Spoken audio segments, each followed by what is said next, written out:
story of her life, for a prophecy foretold that she would be a holy woman who held God's grace in her green eyes.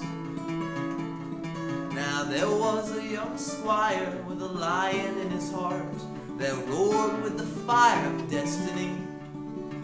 He longed to see the baby, for he'd heard the prophecy. So he filled a cup with water and brought it to her mother, and that's how he met Ophelia.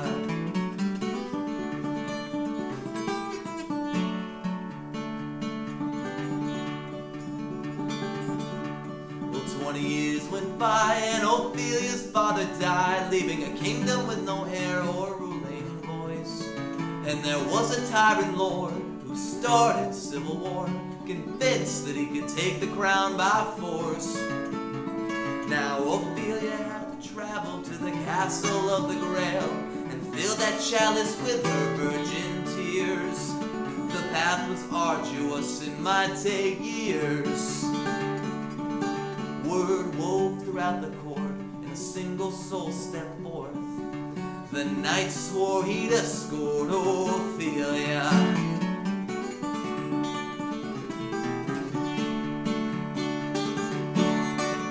Well, they journeyed across the land over mountain, field, and sand. His hands were steady on the reins, though the way was hard. And every day he bore witness to her beauty and her gentleness, her humor and her intellect, and truly noble heart.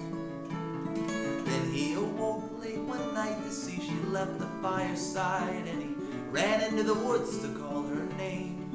He found her by a waterfall, her skin like moonlight as she bathed. He held his breath and turned away, though his soul would forever stay in that moonlit glade with Ophelia.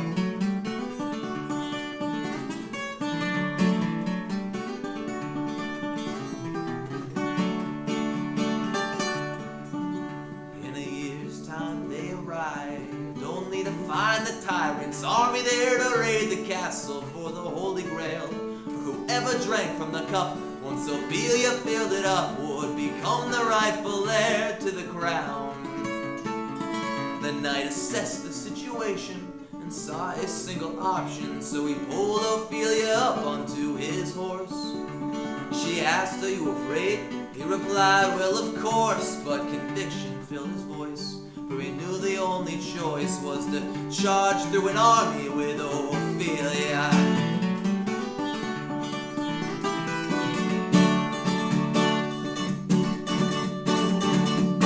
They rode with the wind at their back, and their enemies attacked, the poison arrows raining down around. But the noble steed was swift, and they made it to the bridge. Then the knight stopped and hopped down to the ground. He said, "I must stay behind to make sure you get inside, and give him time to close the gate behind you." She looked into his eyes and knew his tender truth, and she leaned down and placed a kiss on his loving lips, and he said goodbye to Ophelia.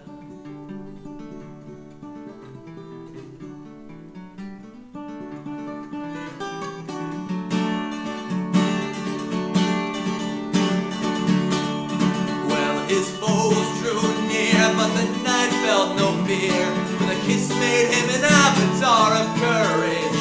And even though he faced his death, there was peace in every breath, for he knew this moment would fulfill his purpose. Well, 3 by 3 they came, and 3 by 3 were slain. With the strength of 20 men he held his line. With his blade he fought the time, till the gate slammed behind him.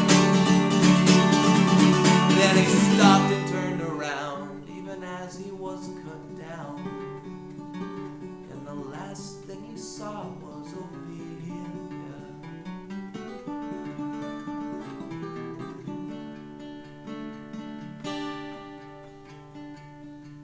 Amidst the chaos, the stable boy takes Ophelia's hand. He leads her through the hall into the kitchen. Then he pulls an ordinary wooden goblet from the cupboard. shrugs and says Jesus was a peasant.